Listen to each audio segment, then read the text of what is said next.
Güey, Román, no sé qué está pasando, cabrón, pero como que nos estamos llenando de blancos. Mucha gente blanco. Ajá. Qué feo se escuchó que te estés llenando de blancos, pero sí, hay mucha gente blanca en esta mesa últimamente. Mucha gente blanca, bienvenidos a No Hype.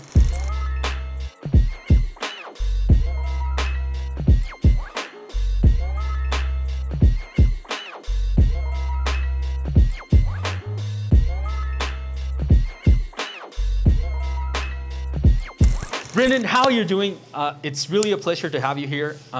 Kind of, sort of, really nervous. Really? Yeah. I mean, Why? you're somewhat of a really big thing in sneaker media, and that's what we do. So, having a true OG in here, it's kind of it makes us nervous, kind of daunting, kind of, whatever. Let's just get to it. But No Hype next to Sam, who's from Desempacados. We're like the biggest media outlets that speak about sneakers in Mexico City. And we do a podcast that's called No Hype.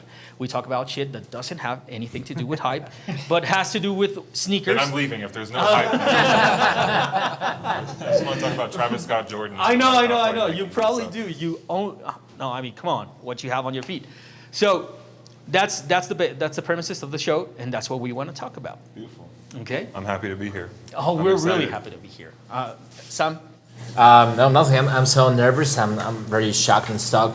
I have a lot of questions, but maybe Roman could start first. No, I just want to say thank you to Brendan because... Are you also nervous? Because they're both very nervous. You seem totally, you're like very calm. Yeah. Even when we think that complex as a media is I think it's the greatest media out there when we talk about sneakers, pop culture, and all that stuff. And you're a part important of that. So I think that everybody in their Instagram or in the Facebook, the people that is following us, follows Complex. So Thank you for that. We appreciate it. And Soul Collector also. Yeah, and the thing to have you here for us is very, very important because we normally, yesterday we talk with a guy from Chile, right? He's an influencer. He talked about how Latin America looks for how Mexico looks for the rest of Latin America. But it's important to have the other way because you need to understand that we see United States as the peak of the mountain in this think about sneakers. So how you here for us is something that we never imagined. I'm happy to be here. Okay, let's just get that out of the way. No more nervousness. Okay, cool. We're cool. We're cool. No más chupadas. Yeah. Okay. Sí. We just broke the ice. Fuck that. Okay. Let's start. Let's get it. First things first. We're gonna do like a little bit the way you guys do it on Full Size Run. What's on your feet? This is Awake New York Asics. I haven't been wearing like a lot of Asics for the past couple of years, but I think there's some interesting Asics projects going on right now, and I really like these. Yes.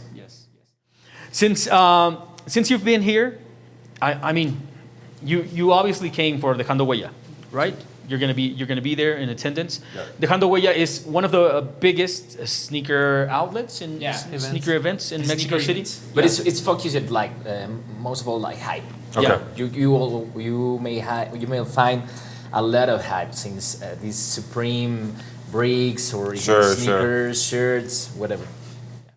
Tomorrow's gonna be a lot of hype, but today we're gonna try to No hype. no hype None. about anything. Whatsoever. If there's any hype, and they'll you bring edit it on out. the correct sneakers. Yeah. That's a good one. Yeah. But that's obviously that was the choice, man. I mean, what else is he gonna bring? Some dunks? Honestly, I only brought one pair of sneakers. I'm not a guy who travels with a bunch of sneakers. Okay. At the most, I'll do 3 pairs, like a running sneaker, a sneaker just to wear casually, and then a pair of loafers. Okay, so this is your casual sneaker? Yeah. What's your running sneaker right now? I really like the Adidas, the latest one in the Adidas Boston series. So I think it's the Adidas Boston Marathon 10 sneaker. Yeah, I really like those a lot. And then whatever's latest, Nike Epic React type of thing too. I do the Nike running sneakers quite a bit. To be honest, I haven't been running very much in the past 6 months of my life, which is a little bit of a letdown for me personally and something that's embarrassing to admit. But yeah.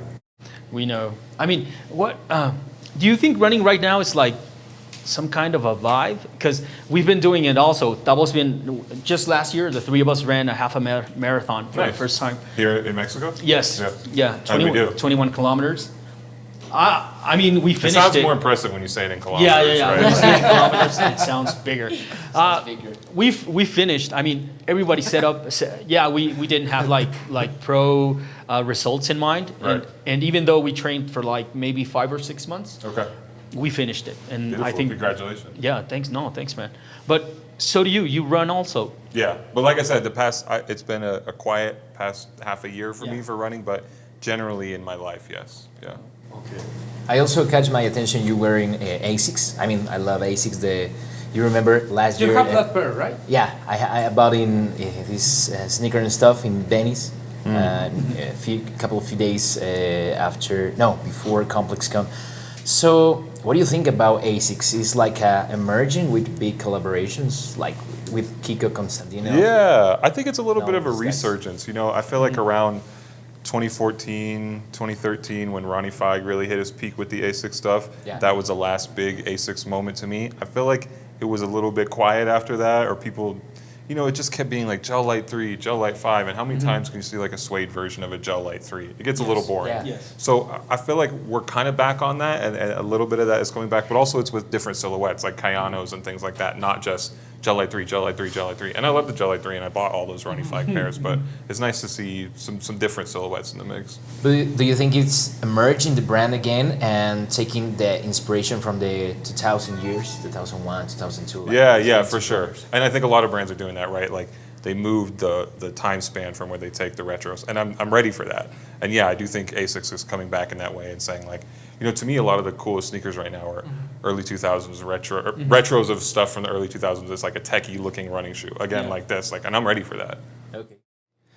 Because, and that's important to mention, because on 2012 to 2014, the hype that we know as a niche of the sneakerheads, it was the runners, right? Totally. Diadora, Asics, New Balance, because of Kid, a few, and all those stores from Europe that. Yeah, all those European stores, right? And they were very expensive because they were very limited, right? Yeah. It's not like today that when we talk about Travis Scott collaborations, we're talking about maybe 40,000 pairs or whatever. Sure. And then it was like 200 pairs, for example, Diadora, right? With the All Gone collaboration. It was 200 pairs by model, or for example, Ron Feig with the. And those Diadora ones were super expensive because they were all the made in Italy ones, so automatically the retail was very was high. 250, something like yeah, that. And then if you want to go to the resale market, it was around 400 to 500, and it was almost impossible. Maybe in Facebook groups from Europe, you can get those Yeah. pairs. And now they are coming back in some way, especially. I think it's because of New Balance, right? I think the hype of New Balance it's amazing us. But there's another brand, and those guys have in their feet Salomon. Yeah. What's happening with all this? Think about the outdoors, I love the Salomon Salomon. stuff. What do you think about the Solomon stuff? I love it.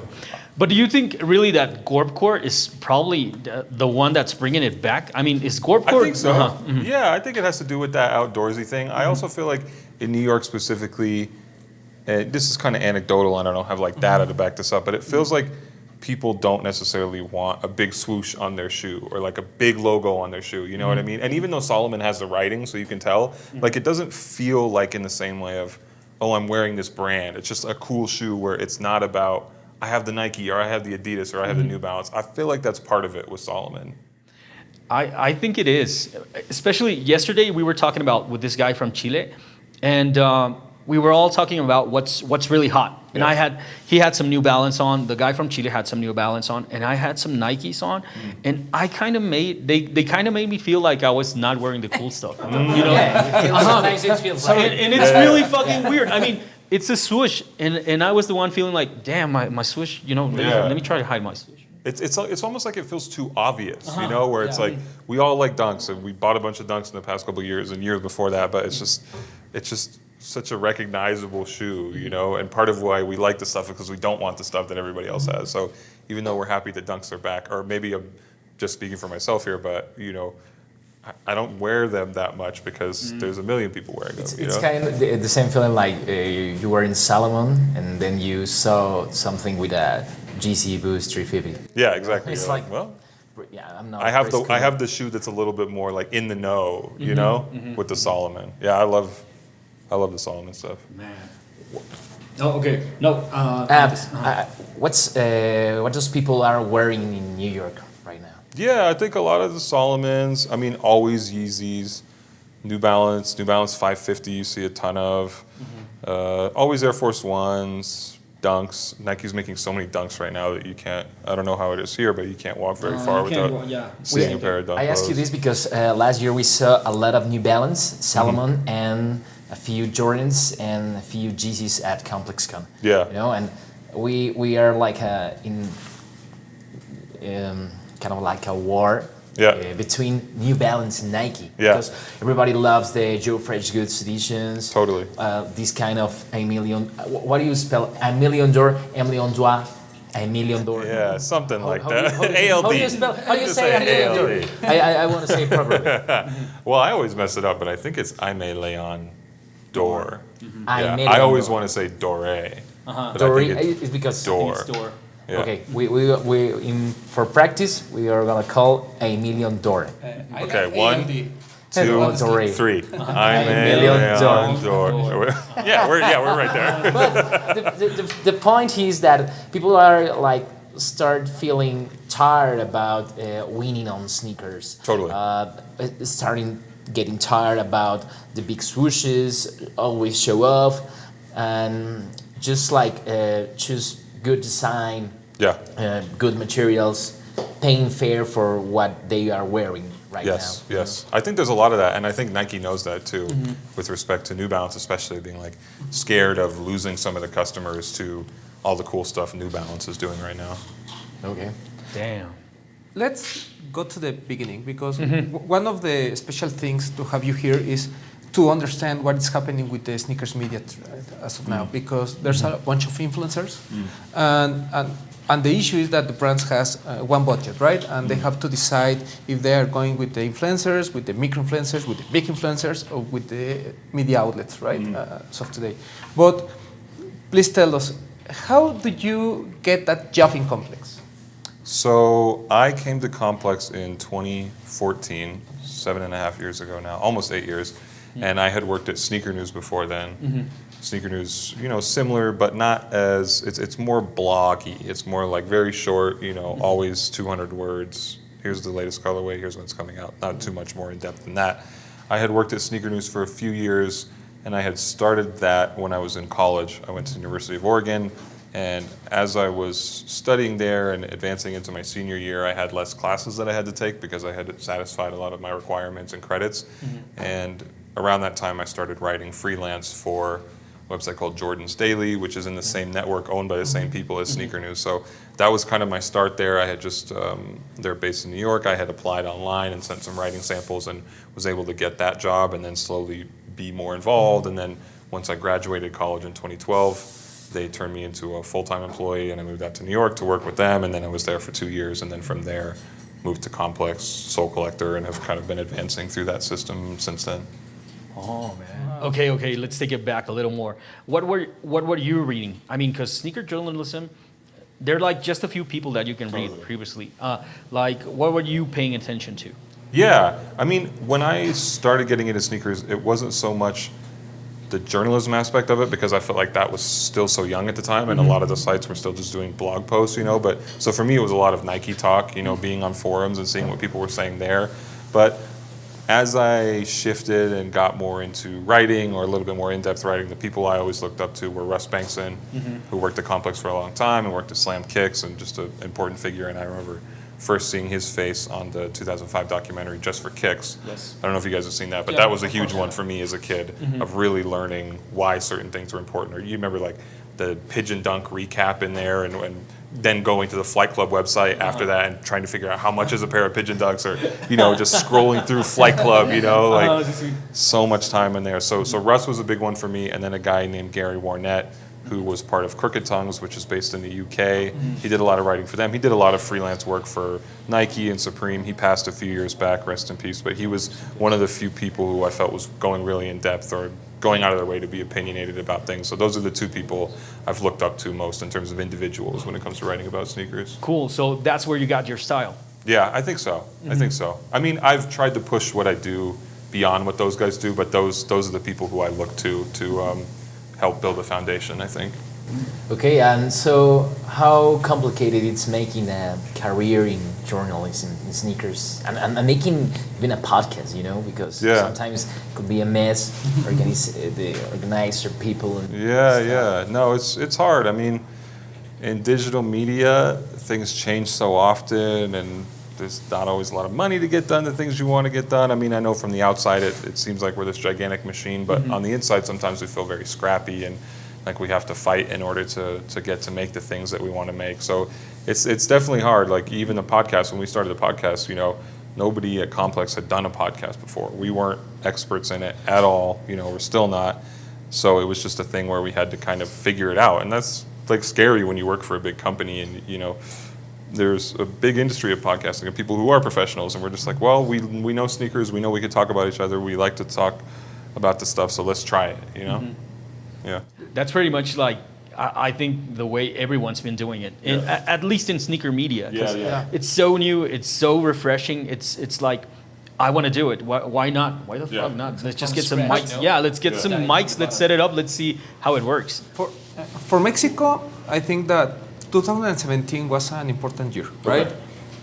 We were coming from the Yeezys, all this hype, and then it came Off-White, and that destroyed the culture as we knew it. As we knew before. As the OGs knew it, right? Knew before. Did Off-White Nike, was it hard, did it release here? Like, Yeah, Yes, of course. the whole- There was a line the in 10. the most important store in Mexico, in Lost. Sneaker boutique. Yeah, the sneaker first, boutique, the that's first correct, yeah. Tire Zero store that we have in Mexico City, they brought it, and they did a whole thing. You could go to some talks. You could talk to pretty much everyone but the designers. I mean, people that were involved in some type of way. Yeah. They were there, and you could you basically had to go in line in a queue. That was, I think, pretty much 1,500 people. were Yeah, lined Yeah, up. it was amazing. Game from a, kind of like casino. You have Okay. to get the 3 lines in a row to get your pair. 3 lines, that's Adidas. Yeah. You gotta, So in one line. It was a big iPad, let's say, Yeah. and you touch it, and then it comes the raffle, and it says you win or no. did any of you, did you guys get them? Did you win? No, I did. He got him. I always win. He always And wins. there was people in like these kind of public buses inside and just getting in the line to get the opportunity to get one pair for resale. Of course. There's of some course. really fucked up It was crazy. anecdotes about the things, because I mean, resellers did that was their Christmas. They basically they filled up buses with people, holidays. and they would put them in line. They'd give them like, I don't know, 150 pesos, something like that, and just go inside, play it. If you win it, I'm gonna give you the cash, and you come out, and there's your Yeah, stuff. there was a lot of cash. There out was there. I mean, Yeah. you've never seen so much Crazy. cash in the streets. I mean, there was the really big resellers. There were just in the benches outside the store with like huge stacks of money, and just going like, okay, how much you want from 25, 30? Here you go, cough them up. But well, that was like a breaking point for the That- resellers. yes. But I think that in the positive side, a lot of new people came into the sneakers. In But that- 2017. Yeah. Yeah. But that forced us to, as people that creates content of sneakers, to talk in 2 ways, right? Because now you're not talking just to the niche or Yes. to the OGs. You're talking to the new generations. Yeah. We always criticize that guys that came and say, "Hey, I want the GC350 because that's my grade," and we understand it because at the end that's what they know, right? That's the peak of, How do you did this transition in terms of how you talk about sneakers in Complex? Did you look at the same breaking point, 2017, and do you have to make this transition in the way you talk, in the way you write the notes and all that stuff, or you basically do the same and try to the new generations to be fast and be online as you? Yeah, I guess I've never thought about 2017 as a breaking point like that, but it's a good reference, I think, in terms of when it feels like things shifted. And I think it's been gradual for us in terms of trying to make sure that we're talking to a younger audience who doesn't necessarily have the built-in knowledge. You know, like I said, Just for Kicks from 2005, where we've all seen it and we all know like what happened around this release or that release, or why the pigeon dunk is important. You know, and pigeon dunk is a cliche example, but just you know, things like that, where like we know that if we talk about it, we all know the story. And it's definitely been interesting to realize that there's a new group of people who don't necessarily know those stories, or maybe even worse, don't care about them. You know, and trying to remind ourselves that we have to explain those things in a really detailed way and not take for granted that anybody knows what Michael Jordan did in a specific pair of Jordans, or which Nikes were actually cool when they first came out versus when they retroed, things like that. It's very different, the approach for the youngest generations, you know, because I mean, we saw you and we read about you and Joe, and we expect always these notes and quotes. But the youngest generation, expect like a trend or like a reel or like a challenge to get the information, to consume. Yeah, totally. Or they just want like a resale price. Or But how do you have to assume or translate this language for them? Yeah, I think that it's hard to do, but also I think that we try not to be totally dismissive of it too, because, and I see people who are older than me be dismissive of it and say that the sneaker game is not as interesting, or these young kids who are reselling killed it. But to me, that's like short-sighted, because I feel like just because the young people don't necessarily appreciate or interact with these things the same way we do doesn't mean that they don't appreciate them, you know? So I try and keep that in mind in the work, just that they're not, like, just because they resell them or that's their approach to it or that's their entry doesn't mean that they don't like them or aren't like appreciate them. Yeah, or you know, part of the, I try not to use it too much, but like the culture, you know? Just like different kind of lifestyle for them. Yeah, different interests. And you know, that's the thing too. We've, you know, as long as we've been into this thing, we've seen it grow and grow, and I think it's natural when something like that gets bigger, that now there's, like, it used to be a niche, and the niche was sneakers. But now that sneakers is not the niche, sneakers is the big thing, there's the niches within sneakers, the resale guys, the guys who care about the stories, the guys who only care about the OG stuff, you know? Yeah, like, so now we have the niches within, and that's fine. And it's hard to, sometimes it's like, wait a minute, there's other people and they don't care about the same stuff as I do. You know, it used to be like a small thing. So it's it can feel shocking or disorienting at times, but I don't think it's a bad thing. In what niche do you think you are? Oh, I don't know, man. Within sneakers, I don't know. I'm like I mean, what stuff do I really care about? I don't know, like industry, inside type politic things, and you know, obscure history around shoes that nobody else cares about. I don't know. Maybe like a street styler, you know, this guy from, you just like the sneakers as a way of lifestyle. Yeah, I think that's part of it too. I mean, it's a big, you know, beyond just being my work, it's like a big part of, you know, my friend circles and what I do when I'm on vacation, you know, always going to sneaker stores and things like that. So yeah, it's more than just work for me. Like the most amazing thing for sneakers is trying, you know? Yeah. Testing. Yeah. How do you feel more excited when we talk about when there's a new launch of a new silhouette or there's coming a retro that you didn't expect? Yeah, I mean, I wish I could be as excited about the new silhouettes, and like I think that's like the right way to think about it, because I do feel like we should be pushing sneakers forward or not always caring about something that came out 30 or 35 years ago. But if I'm being honest, it's hard to do that sometimes, and a lot of times I'm more excited about, oh, an Argon Dunk is coming back, or like, oh, this shoe that I missed out on 10 years ago is back. So I believe in being excited about new silhouettes more, but in my daily life, I probably get more excited about the new colorway on a, you know, New Balance 997 or something. That's exactly like that. what we were talking about. Because, I mean, as a sneakerhead, as a person that writes about sneakers, you are excited to push the agenda, you know? You want everybody wearing Solomon. You want everybody trying out Asics. You want everybody to try it out on. But if when it really comes down to it, you like what you like. I mean, at the end of the day, if the store goes, okay, I can hold you a pair of these Dunks. Do you want them? Of course I want them. Every time. And what's up? I got these Solomon pairs. What's up? You know what? I'm gonna let them there. Yeah. I'm gonna leave them. Yeah. You start Soul Collector.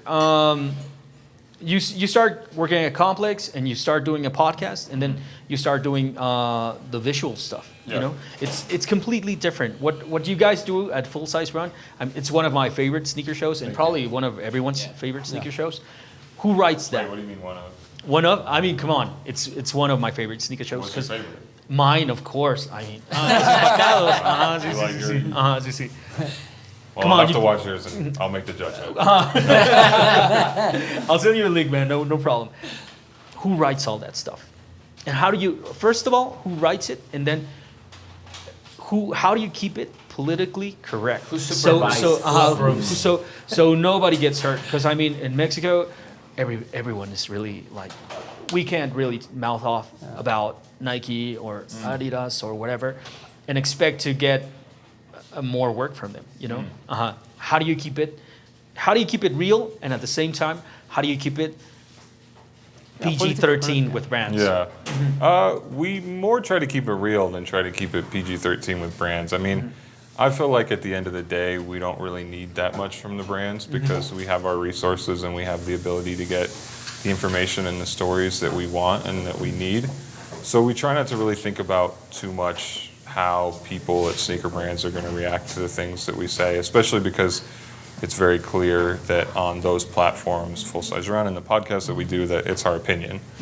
You know, the stuff we write on the site, it's a little bit more straightforward reporting and things like that, and we don't do hot takes that often or opinion pieces. But if I'm on a show talking about the way I feel about a shoe or whether or not I like the shoe, then I don't really give a fuck. You know what I mean? Because nobody can tell me that that's wrong because it's how I feel about it. You know, if I'm writing a story about a shoe and I get a factual detail wrong or I present the situation incorrectly, that's different. You know, not saying that happens, but it's like there I'm a little more careful because I want to stick exactly to what happened or what I can factually say happened about a shoe release or something behind the scenes. But when I'm talking about my opinion about the sneakers or how a release went, again, it's like it's my opinion, so that's like the most important part about it, you know? Have you ever had an issue with a brand? Oh yeah. Oh yeah. Definitely. I mean, names. yeah. I mean, the names. Yeah. no, all the time. I get in those battles with people at brands all the time, and I don't enjoy it. It's one of the least favorite parts of my job, but it's something that happens because they're used to people not being critical or just taking a press release and writing it based off the press release and then moving on. And I think that our work is something more than that, and I'm really proud of that. So I'm willing to have those battles, even though I do not enjoy it on any level, you know. Yeah, I mean, it's like one of your favorite uncles giving you like giving you a scorching for something you did. I mean, come on, I'm always wearing swooshes. Are you really gonna give me this bad? The idea that anybody at a sneaker brand could ever be mad about us presenting a situation in a certain way is to me totally asinine because the amount that industry, our industry, the one that we all participate in, has done for these brands is gigantic. Gigantic. So like, if ever there was something that they felt sensitive about, it's really minuscule compared to how much we've helped what they do, and not on purpose because we don't go out there seeking to like, I want to make Nike happy, you know, at all. But it's a byproduct of what we do that it helps make their stuff look cool all the time, the majority of the time, 99% of the time. So if there's some other time and they're not happy about it, that's absurd to me.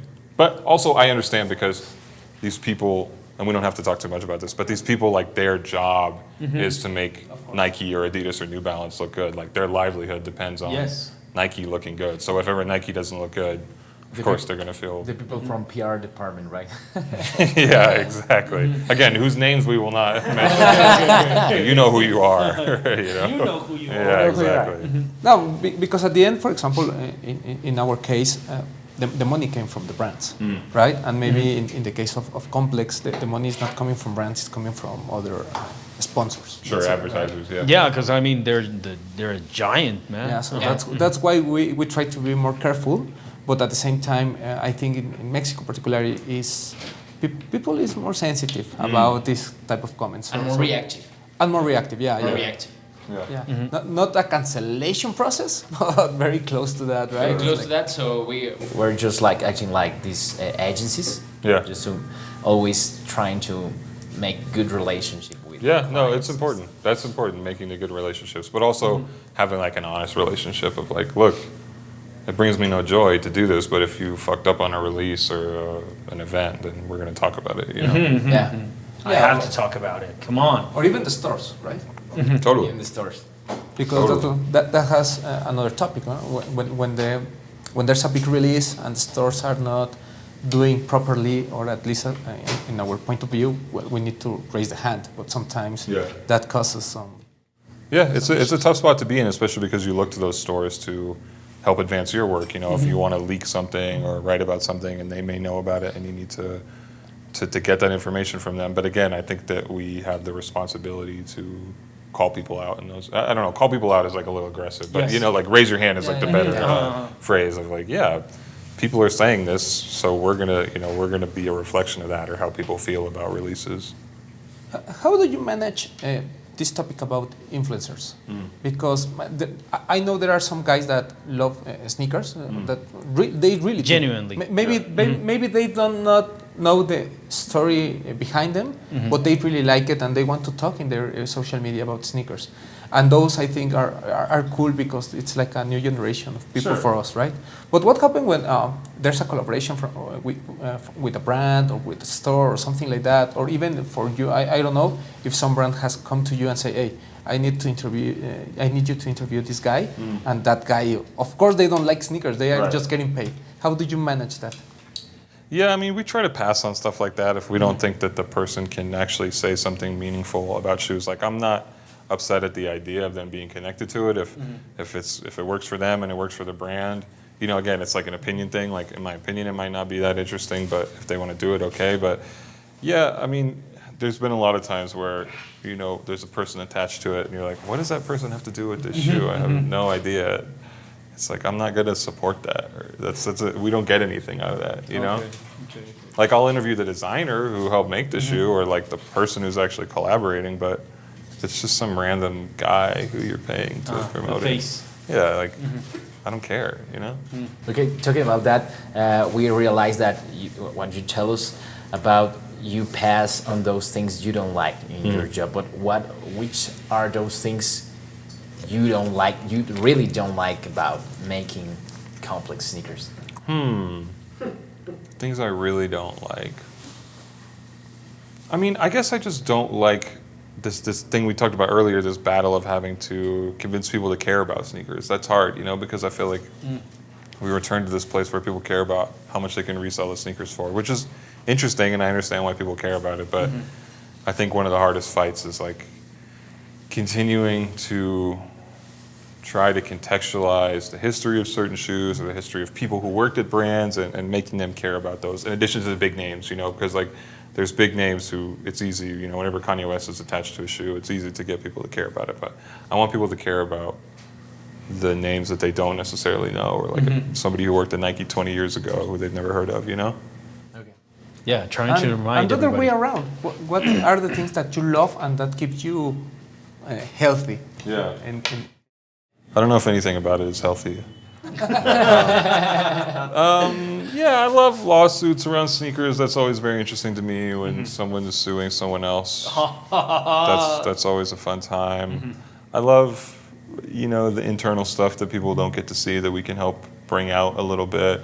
You know, I like leaking shoes if there's something coming out next year and figuring out as much as we can know about it and being the first people to tell others about it. Yeah, I mean, there's so much that I care about in sneakers. There's so much that has happened over the past 30, 40 years in the sneaker industry that people haven't talked about, and finding the ways to uncover those stories is something that I care about more than most things. So you enjoy leaking sneakers? Yeah, for sure. Yeah, it's one of The journalist This is one- side of you. This is Yeah. one of the best parts about the Of course, leaking, yeah. and saw the reaction of you. Yeah, is there yeah. any shoe that you leak, like you were the first one and everyone was at your WhatsApp saying, hey, where did you get those? People don't message me about it, but yeah, there's been lots of shoes where we were the first people to to leak that they were coming back or coming out or something like that. Yeah. Any particular that you remember that was very hot at the office? I'm trying to think. I mean, honestly, we don't do this a ton. Like, we get batches of leaks, but there's people on Instagram who are way better at it than us. Like, you probably follow like Z Sneakerhead Z, who always has the mock-ups of upcoming Jordans and things like that. I'm trying to think what's the biggest. I mean, we posted about the Hello Kitty Nike Presto like almost a year before it happened. That was a cool one, but I don't think people ended up caring about that shoe that much.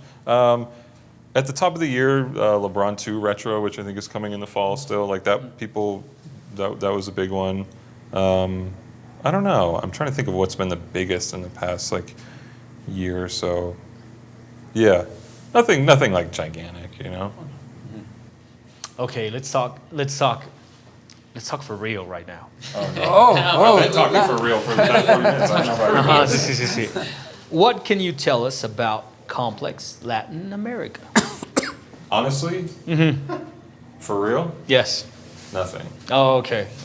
But you can't tell us nothing because you can't tell us nothing? Or is it like, I can't tell you nothing because I don't know absolutely nothing? More the latter than the former. Complex is involved right now in expanding into a lot of new geographies. I'm not super involved in that expansion, so it's not something that's in my purview very much. So genuinely, I don't know that much about it. Okay. What you can just suppose a lot of things because I mean the Latin American market is huge and I mean really huge. I don't know if you've gone to Colombia or if you've been to a bunch of places in Mexico City, but things here are really hot and really big. And I mean it's obvious that complex has to come down. I mean StockX it's been here for like at least 6 months or something like that. Yeah. A year. Almost a year.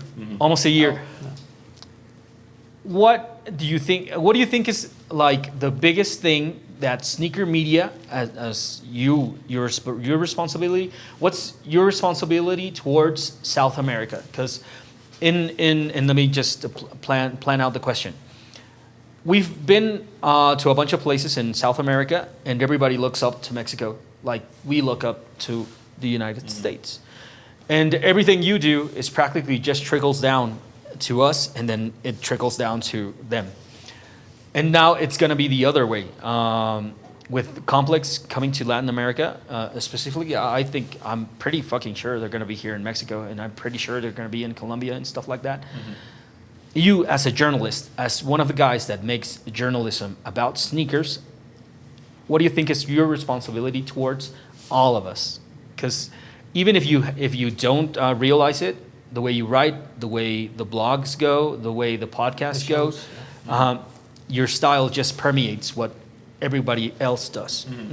I think the responsibility is to reverse some of that direction that you're talking about of looking up. You know, I think that there's lots of things that probably happen in sneakers regionally that we don't know about that are different from the things we experience. You know, even this story we were talking about when the Off-Whites released in 2017, and there's people coming on buses and lining up. Like, these are incredible stories that we have no knowledge of, you know, and that's me saying this as a person who lives in sneakers and who is on the internet for at least 8 hours every day trying to figure out what's happening in sneakers. So to me, the responsibility is to understand those things in a local way and not have it just be, here's the complex you know, but like we're speaking Spanish. You know what I mean? Like tropicalize it, you know? Yeah. Like, to me, it has to be something that understands, you know, on the level of like living here and existing in it, you know, what's happening in Latin America. Brendan, can you tell us a little bit about, what do you know, first of all, what do you know about Mexico City sneaker scene?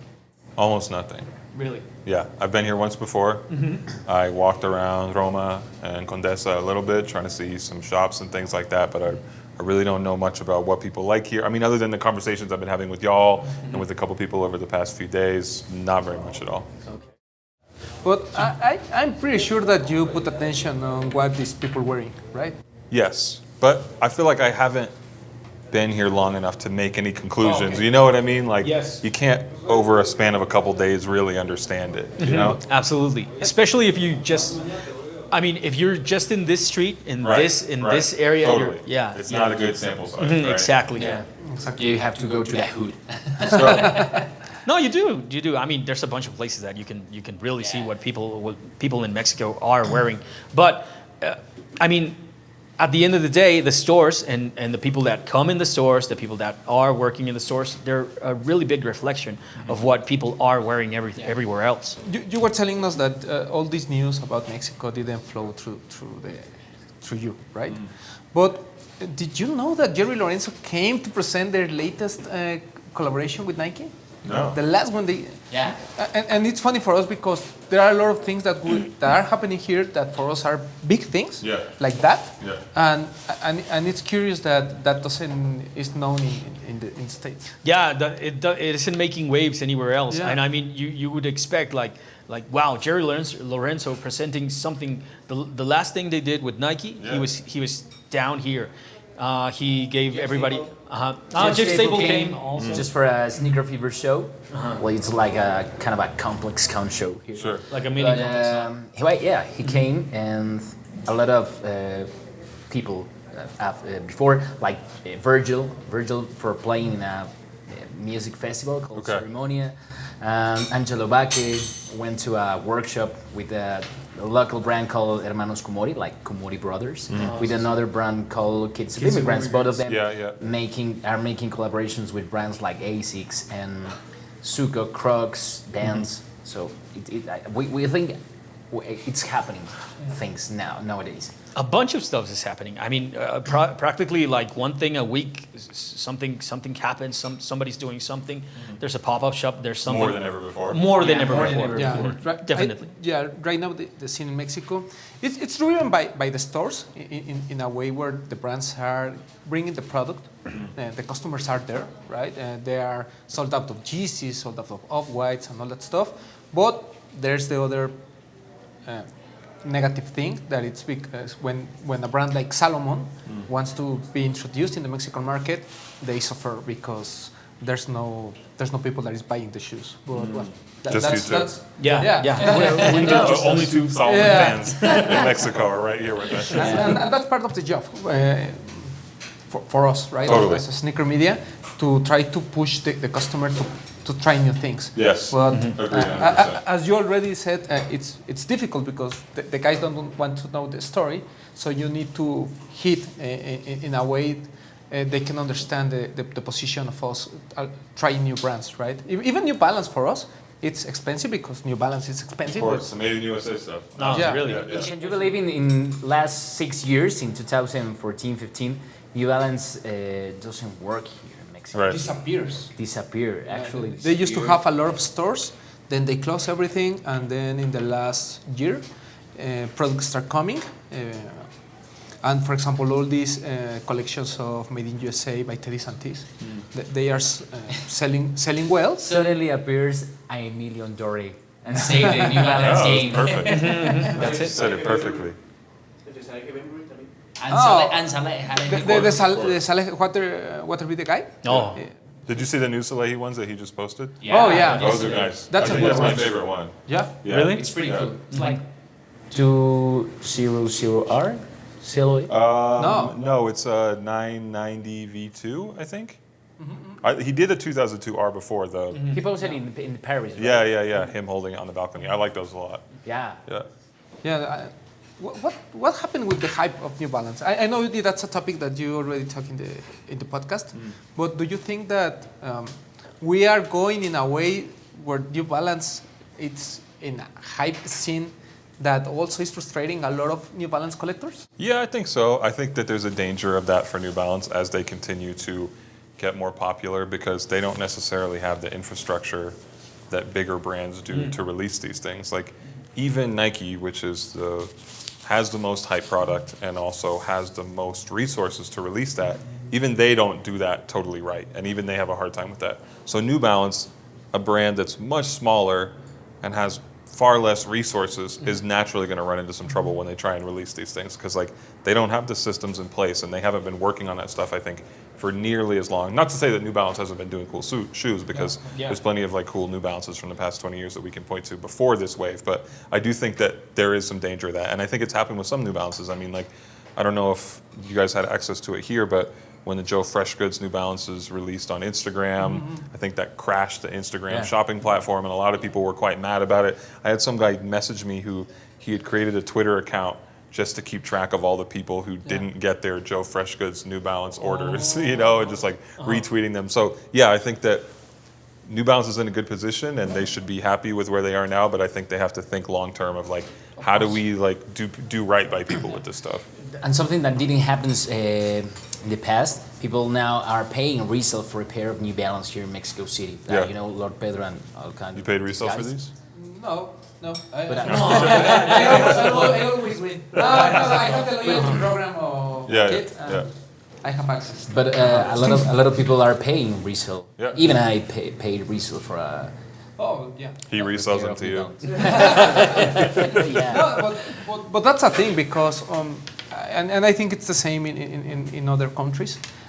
Everybody is buying what they can resell, right? Yeah. Even if it's for you and your collection, you try to save money for those pairs that you know that will have an advantage in the future, right? Maybe to change or make an exchange or a trade or even just to sell it.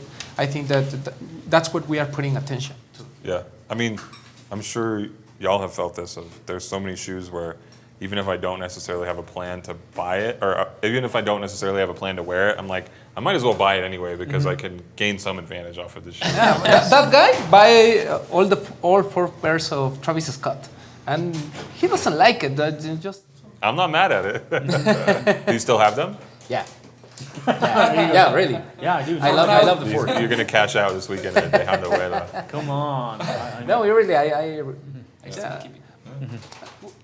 Do you think that all this hype thing it's going down? It doesn't feel like it to me. I think that a lot of people thought maybe it was going to, or that it was going to slow down, but it doesn't feel like it to me. I think that over the past 10 years, you know, we spoke earlier about the niche growing into something that's not a niche. To me, that trajectory, that direction, I think we're still going in that direction. Really? Even with Sneakerella?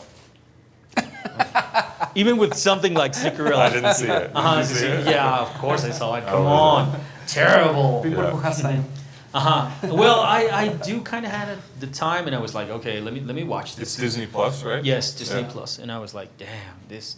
Oh my God. It was just kind of funny, but we were talking about it on the last episode, and it was like, to me, when somebody like Disney makes a movie about this, is because it's been played out. I mean, when Disney makes something like a movie about sneakers, is because sneakers, it's all over. It's been packaged. It's been accommodated. Yeah. You can be the top sneakerhead just putting your money down. And I think that's what I don't really like about sneakerhead culture right now, because it's one of those really easy things to get into. I mean, you don't have to. Besides everything else that you can be in youth culture, you can be a hip hop head, you can be a skate rat, you can be whatever. And you don't need money for any of those. You just need the knowledge and do the thing. Sure. But to be a sneakerhead in Latin America is like, okay, here's my money. Where do I line up? And you just pay the ticket. You pay the ticket. You go on the ride, and you're just like the supreme sneaker. You're in. The guy. Yeah, exactly. A good photo in Instagram, and it's all you need. Yeah, but in recent times, we already saw that. I think the sneaker game and the hype game are like kind of getting fit in certain niches. So in that way, the most OGs or the older players are getting uncomfortable with that thing. But I don't know, the newcomers feel like, oh, the hype is not toxic. It's just getting fitted with a different audiences. So there's a bunch of communities that love Salomons and New Balance, but there's a lot of community also that loves Off-Whites and Travis Scotts. Do you think it's getting finally fitted in that niches nowadays? I mean, I think it's a good thing. I think it's a good thing that people are into different things and there's like niches within it. You know, I think it's fine. And I think there's like a lot of legitimate reasons to like a Travis Scott shoe, or you know, I love the Off-White Nike sneakers. Some of the best stuff to come out in the last 10 years, I think. So I think it's easy to look down on some of that stuff because it does feel like a lot of the reason people are into it is hype, but I don't think that's the only reason people are into it. So I feel like it's not fair to dismiss it. And we ask you this because a lot of the older generations always talk about, oh, the resellers fucked the game. Oh, there's like the good old days, and it making looks the hype like a toxic thing, you know. Yeah, I don't think that it's that simple. Basically, I don't think that it's as simple as like reselling is bad, and I think that when I first got into this, it was just like if you resell, you're a piece of shit. You know, you don't care about sneakers or the culture around sneakers, and you're some type of it's toxic or you love money.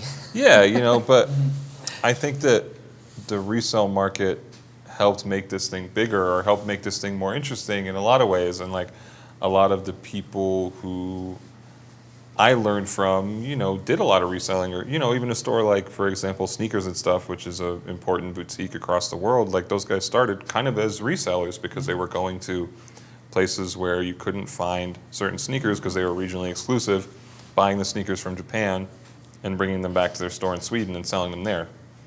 I mean, that's reselling, but how can you say that that is not a good thing? Like, I think that there's a lot of nuance to reselling that gets overlooked sometimes. So I don't feel that way. Although I understand some people feel that way, and I know why they feel that way.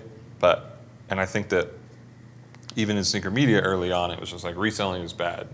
That's, you know, but it's not, I don't know. And it would be hypocritical because I've resold plenty of shoes, you know, like. Okay, what do you think this crazy sneaker train is headed to? I have no idea. I can't. That's one thing I can't do is predict anything because it allows me to be wrong. So I'm like, I have no. Where would you like it to go?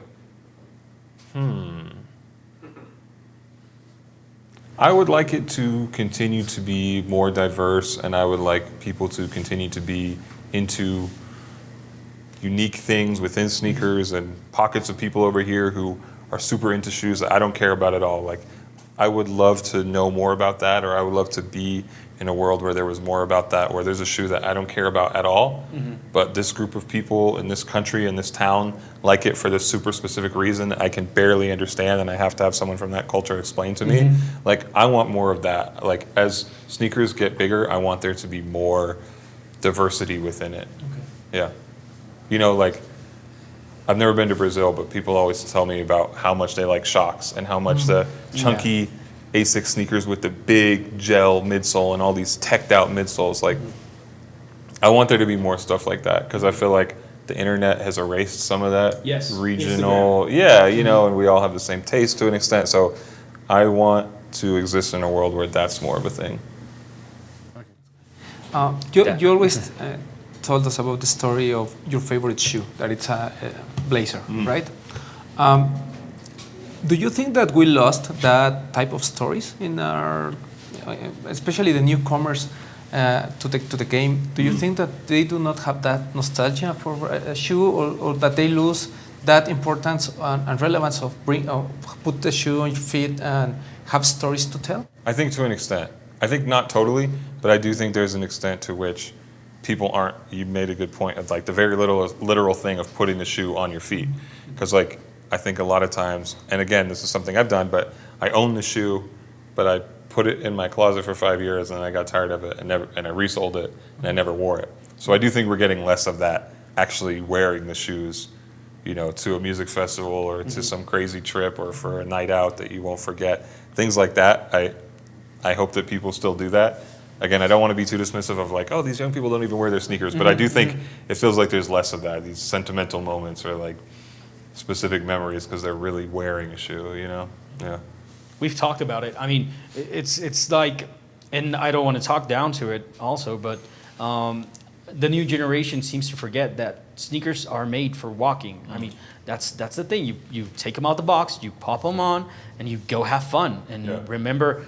And what you remember about the silhouette and what makes it special and what's going to make it special and what's going to make you come back to it is that fucking night where you and your buddies got to hang out with some cool people, you kissed a girl that you liked, you had an incredible dinner, and you went back home Are you describing our evening? Yes, that's what's gonna happen. That's exactly what's gonna happen. And I'll never forget these days. Yeah, exactly. That's the thing. That's the thing that people sometimes overlook. You have to remember that thing, that moment that's attached to the sneakers is what's really important. Yeah. But do you think this new generation gives another meaning about getting a pair of sneakers? You know, like I bought a pair of sneakers, just getting the flick for the gram, resell, making money, and living my life like I always do. Yeah, I think that there is a different meaning in it for them. But again, I don't think that's totally a bad thing. I think that's okay. Both are cool. You know? Yeah. Yeah, in their own way. Yeah. Come on. Of course, and we are not talking about the age of the people, right? We're not saying 50 years old guys, because I think there are newcomers that are in our age, right? Sure. Yeah. I know the age is like the easiest thing, you know, but it's like it's like a little bit of a cartoon, or it's not. Yeah. It's an easy crutch to be like, oh, the kids, you know, and we're the old guys. I know. Yeah, exactly. Yeah. The kids, come on, these kids. I never want to be that person. See, no, you don't. Talking about this year, what's your favorite release of 2022? Louis Vuitton Air Force One. Yeah? Yeah, for sure. Really? For sure. It's a hot product. It's a hot product that nobody can get their hands I'm on. poor, I mean, but I don't know. like it. How can you say this? I mean, you can barely see it in person. I mean, very few people are going to see it in person, and even fewer are going to be able to wear it and rock it or buy it. I mean, come on. Totally. I think that's fair. I think that we should consider things like that in certain sneakers, but to me, there's such an overwhelming story around the shoes, and part of why they're cool, because I think this exists in a lot of sneakers, is part of why they're cool is because they're exclusive to an extent. You know, there's a line, I think, but I think even with that, and even with the Louis Vuitton Air Force One being almost non-existent or imaginary, I still think everything that it represents with Virgil's work and with bootlegs and sneakers, and all the precedents that it has, I still think it's. I think because of those things, it's that outweighs this thing of them being so unattainable. And also, very recently, we had a conversation on the podcast that I do with Ivan Jasper, who's been in this Chicago circle for a long time. You know, a barber who cut Kanye West's hair for a long time, Don C, Virgil, knew all those guys, and close with all those guys. And he made an interesting point when talking about Kanye West Louis Vuitton sneakers, that the price point was so high and people were complaining about it. And he said that was the point, is that it's aspirational to an extent. Or like, we don't want to come down to where you are, we want you to come up to where we are. Yes. And I think that that's a cool lesson from him in a way, and that's part of the context, I think, around the Louis Vuitton Air Force One. Is like, it almost doesn't exist, and like, you know, even people like us who have an advantage in this thing is still so far away. Yeah, of course. But that's cool, because it's like aspirational. It's like we have to get up there to be able to experience that. Do you think that release, the Louis Vuitton Air Force, are the pinnacle of the main essence about the exclusivity releases in the sneaker game? Yeah, I think so. Yeah, if in good and bad ways. Yeah, you in know? good and bad way, Yes, because it reminds us like the RGC2. Yeah, exactly. RGC1. You can even imagine how you will wear it, Right. but never have it. Yeah, know? yeah. It doesn't. Yeah, you wouldn't even get to the point of thinking about how I'd wear it, because you're like, how would I even begin to obtain it? You know? Yeah. That's the An point. industry needs that to get safety. Yeah, and it raises the stakes, because like, again, we all have advantages in getting sneakers, and you're like, oh, I'm gonna get everything, but that was one where it's like, Yeah, that's something You're- that I didn't. you know, you can't. I Like, mean, we can afford a Joe Fresh, you know, Yeah. and these new Air Force Yeah. off-white sneakers, but that's another level. there's another level. And that gives us the point where what is really limited and exclusive, and what not, right? Yes, totally. Because everybody has, well, not everybody, but the options to have the latest Travis Scott or even the Air Force One off-whites are kind of easy, right? The resale price 40,000 is... pairs, yeah. 60,000 Yeah. pairs. Like, is that limited? Is that exclusive? Yeah, and when you look at those with Louis Vuitton Air Force One, you say, hey, even if I have the money, I don't know how to get it. Yeah. Right? I need to be customer of the brand, or I have to be friends and family of the brand, and that's a point where everybody get crazy, because and I don't know if you share this thinking with us, but we always say that when there's a friends and family pair, the importance is not to have the pair because you have the money to pay it. It's because you get it from the source, right? Totally. That's the cool part. It's not that you bought it. It's that the person who's involved or somebody involved with the project thinks that you are worthy enough to have the shoe, or you have a cool connection to them. Yeah, that's like your Salomon's guy. That's a fucking medal. I mean, because you don't. It doesn't take money. I mean, you could have the money, but you don't need the money. It's not about the money. It's about the connections, who you know, how they like you, and that they think they're cool. And I mean, I think there's no fucking bigger medal than that, because somebody that created it that you consider cool is doing. You know what? I think you're cool. Wear it. Go. No, and I think Brendan and all the people from Complex, Joe and Matt, are those guys, right? The ones that I know that you have the connections. It's not about the money. It's that you have made a lot of the culture that you get these rewards, let's say, right? Being friends and family.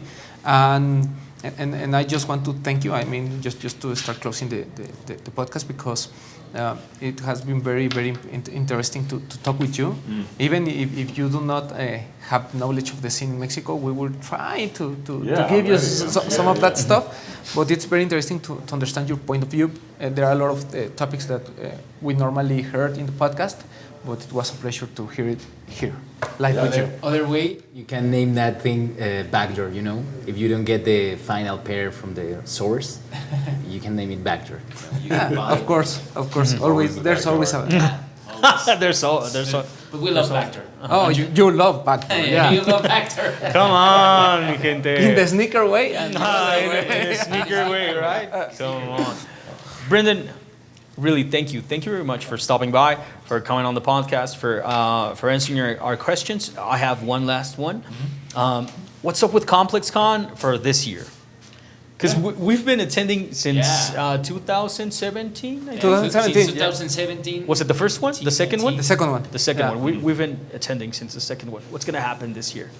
I can't share much of the plans, Okay. Oh. but I promise it'll be a good time. Really? Back in Long Beach. Okay, nice. Yep.